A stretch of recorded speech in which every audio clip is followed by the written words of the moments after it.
ದಡಲ್ ಪಡಲ್ news ದಡಲ್ ಪಡಲ್ news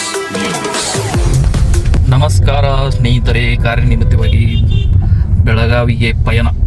ಆದರೆ ನಾನೊಂದು ವಿಷಯ ನೋಡಿದೆ. ಏನು ಅಂತಂದರೆ, ಗೌರ್ಮೆಂಟ್ನವರು, ಫಾರೆಸ್ಟ್ ಡಿಪಾರ್ಟ್ಮೆಂಟ್ ಅವರು ಬಸರಿ ಗಿಡವನ್ನು ನೆಟ್ಟಿದ್ದಾರೆ.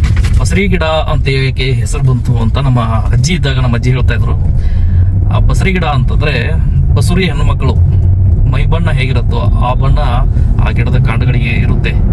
ಆ ಕಾರಣಕ್ಕೆ ಬಸರಿ ಗಿಡ ಅಂತ ಹೆಸರು ಬಂದಿದೆ ಅಂತೇಳಿ ಹೇಳ್ತಾ ಇದ್ರು. ಇದು ಊಹಾಪೋಹ ಇರಬಹುದು ಅಥವಾ ಜನಜನಿತವಾದಂಥ ವಿಷಯ ಆಗಿರ್ಬೋದು.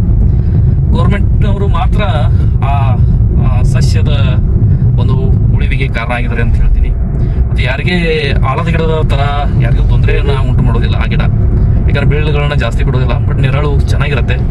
ಒಂದು ಪ್ರಕೃತಿಗೆ ಆಕ್ಸಿಜನ್ ಸಪ್ಲೈ ಮಾಡೋದಕ್ಕೆ ಅದು ಒಂದು ಕಾರಣ ಆಗುತ್ತೆ ಅಂತೇಳಿ ಅನಿಸುತ್ತೆ. ವಿಷಯ ಹೇಳಬೇಕು ಅನಿಸ್ತು, ಅದಕ್ಕೆ ಹೇಳಿದ್ವಿ. ನಮಸ್ಕಾರ, ಶುಭೋದಯ.